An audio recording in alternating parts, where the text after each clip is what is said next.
नमस्कार साथीहरु, तपाईलाई नयाँ कुरा सिकाउनमा फेरि पनि स्वागत छ। आजको यो भिडियोमा हामी HTML एट्रिब्युटको बारेमा जान्छौं। यदि तपाई यस युट्युब च्यानलमा नयाँ हुनुहुन्छ भने कृपया लाइक, शेयर अनि सब्स्क्राइब गरिदिनु होला। साथसाथै छेउमा रहेको बेल आइकनलाई पनि दबाउनु होला ताकि तपाईले कुनै पनि भिडियो मिस नहोस्। हामी यो च्यानलमा तपाईलाई वेब डेभलपमेन्टको कम्प्लिट ट्युटोरियलहरु ल्याउने छौं र हामी बेसिक देखि लिएर मात्र हैन कि बेसिक कम्प्लिट भएर तपाईलाई प्रोजेक्ट वाइज गराउने छौं। आजको भिडियोमा हामी HTML एट्रिब्युटको बारेमा मात्र जान्छौं। HTML एट्रिब्युट किन युज गर्छौं भन्दाखेरि हामीलाई धेरै भन्दा धेरै इन्फर्मेसन लिनु छ भने हामी कुनै इन्फर्मेसन भएको साइटको लिंक राखेर त्यो लिंकमा क्लिक गरेर हामी त्यो इन्फर्मेसनलाई धेरै भन्दा धेरै डीपली पढिरहेको हुन्छौं अथवा त्यहाँबाट चाहिँ इन्फर्मेसन धेरै कलेक्ट गर्छौं। यानी कि HTML एट्रिब्युटमा हाम्रो सोर्स पर्छ, h3 पर्छ, विड्थ, हाइट, अल्ट यानी कि के हो भन्ने कुरा डिटेलमा पढ्नको लागि हामी पहिला कोडिङ गर्छौं। त्यसपछि हामी कोडिङबाटै हामी सिक्दै जान्छौं। त्यसको लागि सर्वप्रथम तपाईले HTML फाइल यानी कि HTML एक्सटेन्सन बनाउनुस्। यहाँ मैले कन्ट्रोल एन गरेर त्यसपछि कन्ट्रोल एस गरे र त्यसपछि यहाँ मैले के गर्छु भने हामी एट्रिब्युटको कुरा गर्छौं। एट्रिब्युट भनेर भन्छौं .html भनेर यहाँ सेभ गर्छौं।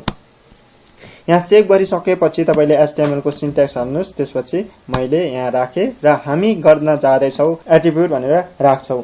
र एट्रिब्युटमा हामी के राख्छौं भने टाइटलमा एट्रिब्युट राखिसकेपछि यहाँ कन्ट्रोल एस गरेर म तपाईलाई ओपन इन ब्राउजरमा लग्छु। त्यसपछि यहाँ तपाईले देख्न सक्नुहुन्छ यहाँ टाइटलमा एट्रिब्युट आइसकेको छ भनेको हाम्रो टाइटलको नाम एट्रिब्युट भइसक्यो।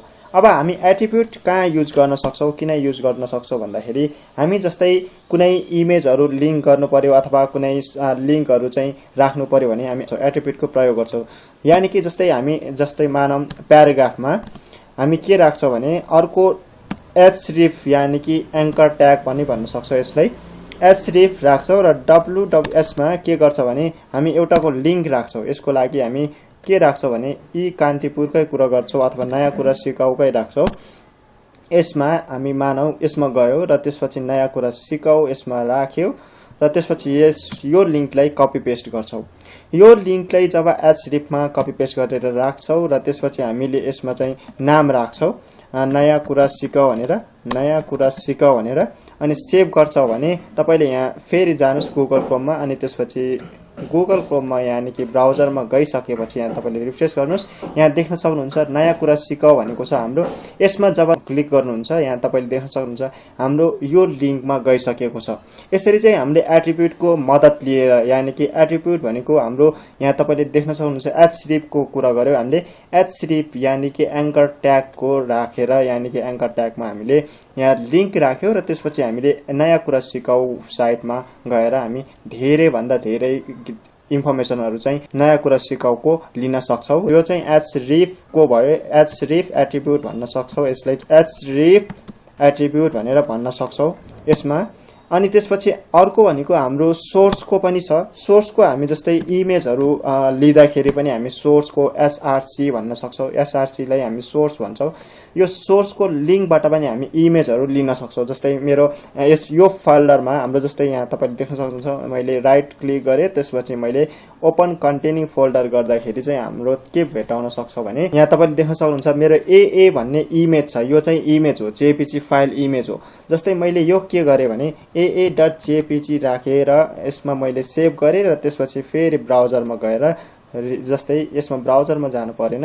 यसमा के गर्छ भने सेभ गरे त्यसपछि ओपन इन ब्राउजर गरौँ। ओपन इन ब्राउजरमा गरिसकेपछि यहाँ तपाईले के फरक देख्न सक्नुहुन्छ भने यहाँ देख्न सक्नुहुन्छ हाम्रो इमेज आइसकेको छ। यसरी चाहिँ इमेजहरु राख्न सक्नुहुन्छ यो सोर्स राखेर। अनि जस्तै तपाईले पछि स्क्रिप्टहरु राख्न सक्नुहुन्छ। जस्तै स्क्रिप्ट ट्यागहरु युज गर्दाखेरि तपाईले जावा स्क्रिप्टको लिंक गर्नु पर्यो भने यसमा पनि src यानी कि सोर्स एट्रिब्युट युज गरेर तपाईले नयाँ कुरा भनेर अनि त्यसपछि .js भनेर राख्यो भने हाम्रो जुन नयाँ कुरा .js भनेर हामीले जावा स्क्रिप्टको एउटा एक्सटेन्सन अथवा फाइल बनाएको हुन्छ त्यसलाई चाहिँ हामी लिंक गर्न सक्छौं। यानी कि सोर्स एट्रिब्युटले पनि लिंक गर्नमा मद्दत गर्दछ। र त्यसपछि हामी अर्को कुरा गर्छौं। यसमा सोर्स यो चाहिँ सोर्स एट्रिब्युट भन्छौं हामी। src लाई चाहिँ हामी सोर्स एट्रिब्युट भन्न पनि सक्छौ सोर्स एट्रिब्युट अथवा एसआरसी एट्रिब्युट पनि भन्न सक्छौ एट्रिब्युट्स भनेर भन्न सक्छौ र त्यसपछि हामी अर्को एट्रिब्युटको बारेमा भन्छौ एट्रिब्युट जस्तै तपाईले यति मात्र हैन कि इमेजको यो तपाईले अर्को राख्न सक्नुहुन्छ जस्तै इमेजमा हामीले अर्को के राख्न सक्छौ भने विड्थहरु पनि राख्न सक्छौ विड्थ एट्रिब्युट र हाइट एट्रिब्युट भन्ने हामी नेक्स्टमा बुझाउँछौ तपाईले जसको कारणले चाहिँ सजिलो होस् यसमा चाहिँ हामी के राख्छौ भने विड्थ एन्ड हाइट एट्रिब्युट भनेर राख्छौ है त हाइट एट्रिब्युट र विड्थ एट्रिब्युट भनेको के हो भन्ने कुरा म तपाईलाई भन्छु जस्तै विड्थ र हाइट एट्रिब्युट भनेको हामीले यही इमेजलाई कपी गर्यो यही इमेजलाई कपी गरेर यसलाई जस्तै यसलाई चाहिँ हामी राख्छौ र यसलाई चाहिँ हामी कमेन्ट गर्छौ ताकि हाम्रो सजिलो होस् तपाईले बुझ्नको लागि क्लियरली बुझ्नको लागि यसमा चाहिँ हामी के गर्छौ भने विड्थ दिन्छौ विड्थ भनेको 400 पिक्सल राख्यो त्यसपछि हामी के गर्छौ भने सरी यसमा यो राख्यो त्यसपछि हामी के गर्छौ भने हाइट पनि दिन्छौ हाइट त्यसपछि 400 पिक्सल भनेर राख्यो भने के हुन्छ त भन्दाखेरि यसमा तपाईले के फरक देख्न सक्नुहुन्छ यहाँ रिफ्रेश गर्नुस् रिफ्रेश गरिसक्नु भएपछि यहाँ देख्न सक्नुहुन्छ यो हाम्रो फोटो चाहिँ सानो साइजको भयो यदि हामीले यसमा 100 पिक्सल मात्र राख्यो भने यसमा 100 पिक्सल मात्र राख्यो भने चाहिँ के कस्तो चेन्जेस आउँछ भन्दाखेरि तपाईले यहाँ देख्न सक्नुहुन्छ ब्राउजरमा जानुस् तपाईले यहाँ जानु भन्दा अगाडि रिफ्रेश र सेभ गर्न नभुल्नुस्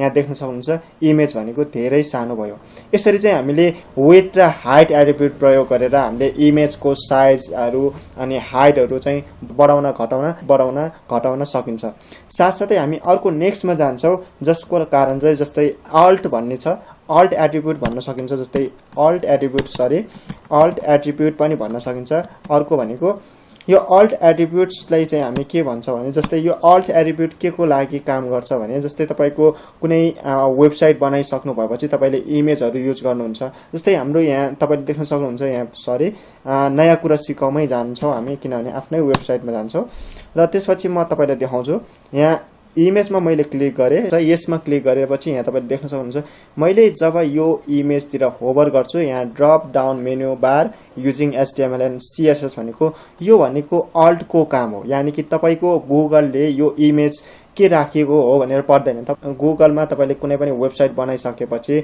तपाईले आफ्नो इमेज चाहिँ के हालेको छ यानी के रिलेटेड हालेको छ इमेज के हो भन्ने कुरा तपाईले इमेजको नाम राख्नुपर्ने हुन्छ त्यो जब तपाईले नाम राख्नुहुन्न यतिकै इमेज मात्र राख्नुहुन्छ भने तपाईको त्यो गुगलले त्यो इमेज पढ्दैन यानी कि गुगलले जस्ट टेक्स्ट मात्रै पढ्ने हुन्छ त्यसैकारणले तपाईको चाहिँ इमेज राख्नु भएपछि तपाईले अल्ट राख्नु पर्ने हुन्छ यानी कि अल्ट ट्याग चाहिँ राख्नु पर्ने हुन्छ हामीले जस्तै यसैलाई कपी गरौँ के गर्छौ भने यसमा पेस्ट गरौँ अनि त्यसपछि अल्ट राख्नु अल्ट एट्रिब्युट पनि भन्न सक्छौ अल्ट एट्रिब्युट भन्दा राम्रो हुन्छ अल्ट एट्रिब्युटमा हाम्रो के को इमेज भन्दाखेरि हाम्रो चाहिँ यसमा नेचुरल ग्रीन सिनरी भनेर भन्न सक्छौ है जे पनि राख्न सक्छौ हामी यसमा एक्जाम्पल देखाउनको लागि यसमा फेरि ब्राउजरमा जानुस् र यो एट्रिब्युट हाम्रो यो ब्राउजरमा गइसक्नु भएपछि तपाईले यहाँ रिफ्रेश गर्नुस् रिफ्रेश गरिसक्नु भएपछि हाम्रो यो हो राखेको चाहिँ यो अब यसमा चाहिँ हामीले नाम राखेको छ जसरी हामीले यो इमेजमा नाम राखेको छ यो drop down menu using HTML and CSS के भनेको छ यो आउनुको कारण भनेको यो अल्ट को कारणले चाहिँ हामीले आफ्नो इमेजको नाम यानी कि इमेज के को बारेमा छ अथवा इमेज के हो भनेर हामीले राख्न सक्छौ त्यसैकारणले हामीले कुनै पनि SEO रिलेटेड कुनै पनि कन्टेन्टहरु लेख्दाखेरि अथवा राख्दाखेरि चाहिँ आफ्नो ब्लग्समा इमेजको नाम राख्न जरुरी छ बिना अल्ट ट्याग चाहिँ हामीले इमेज युज गर्न सक्दैनौं युज गर्न सक्नुहुन्छ तर हाम्रो गुगलले रिड गर्दैन त्यसैकारणले हामीले चाहिँ इमेजमा अल्ट ट्याग चाहिँ युज गर्नुपर्ने हुन्छ यसैगरी चाहिँ हामीले हाम्रो एट्रिब्युटको HTML एट्रिब्युटको बारेमा चाहिँ जान्न सक्छौ जस्तै हाम्रो फेरि रिभिजन गर्नु पर्दाखेरि हाम्रो HTML एट्रिब्युट यानी कि HTML एट्रिब्युटमा चाहिँ के पर्दो रहेछ भनेर तपाईले यहाँ हेर्न सक्नुहुन्छ htip एट्रिब्युट भन्ने छ एउटा जसमा चाहिँ हामीले कुनै पनि वेबसाइटको एंकर ट्याग लगाएर त्यसपछि हामीले के गर्न सक्छौ लिंकहरु राख्न सक्छौं। साथसाथै अर्को भनेको सोर्स एट्रिब्युट छ र सोर्स एट्रिब्युटमा चाहिँ हामी के गर्न सक्छौं भने इमेजहरु हाल्न सक्छौं अथवा हामीले जाभास्क्रिप्ट लिंक कनेक्ट गर्दाखेरि स्क्रिप्ट अनि त्यसपछि हामीले त्यहाँ सोर्सको एट्रिब्युट युज गरेर हामीले जाभास्क्रिप्टको एक्सटेन्सन अथवा जाभास्क्रिप्टको फाइल चाहिँ लिंक गर्न सक्छौं। अनि त्यसपछि हाम्रो विड्थ एन्ड हाइट एट्रिब्युट छ जसको कारणले चाहिँ हामीले इमेजहरु हाल्दाखेरि अथवा कुनै पनि केही गर्दाखेरि यो विड्थ र हाइट एट्रिब्युट चाहिँ हामीले हाइट चाहिँ बढाउने घटाउने साइज यानी कि विड्थ र हाइटको साइज चाहिँ चेन्ज गर्नको लागि युज गर्छौं। साथसाथै हाम्रो अल्ट एट्रिब्युट भनेको हाम्रो मेनली वेबसाइटमा पछि फ्युचरमा युज गर्ने भनेको चाहिँ हाम्रो इमेजको नाम चाहिँ दिनको लागि अल्ट एट्रिब्युट युज गरिन्छ। गुगलमा कहिलेकाहीँ के हुन्छ भने नेट स्लो हुँदाखेरि तपाईले देख्नुभयो होला इमेज नआउँदाखेरि नाम देखिन्छ। जस्तै नाम देखिनुको कारण भनेको नै यो अल्ट ट्याग हो। यानी कि तपाईले यो इमेज कहिलेकाहीँ गुगल नेट स्लो हुँदाखेरि drop down menu bar using HTML and CSS मात्र आउँछ। यानी कि तपाईको यो इमेज नआएको बेला चाहिँ यो अल्ट ट्यागको के टेक्स्ट छ त त्यो चाहिँ देखाउँछ। यानी कि तपाईको इमेज देखाउँदैन। त्यो बेला चाहिँ तपाईको अल्ट ट्यागले काम गर्दछ। साथसाथै तपाईको गुगललाई रिड गराउनको लागि चाहिँ धेरै भन्दा धेरै तपाईले युज गर्न सक्नुपर्ने हुन्छ। यानी कि तपाईको इमेजमा अल्ट ट्याग लगाएर तपाईको इमेजको नाम चाहिँ राख्न सक्नुहुन्छ। साथीहरु आजको भिडियोमा तपाईलाई के कुराको कन्फ्युजन भयो तपाईले कमेन्ट बक्समा कमेन्ट गर्न सक्नुहुन्छ। यदि तपाईलाई यो भिडियो मन पर्यो भने कृपया लाइक शेयर अनि सब्स्क्राइब गरिदिनु होला। साथसाथै छेउमा रहेको बेल आइकनलाई पनि दबाउनु होला ताकि तपाईले कुनै पनि फ्युचरमा आउने वेब डेभलपमेन्ट हाम्रो सिरिज भिडियोहरु एउटा पनि मिस नहोस्। तपाईले यो भिडियोको सोर्स कोड डिस्क्रिप्सन लिंकमा गएर लिन सक्नुहुन्छ र आफैले प्र्याक्टिस गर्न सक्नुहुन्छ। धन्यवाद।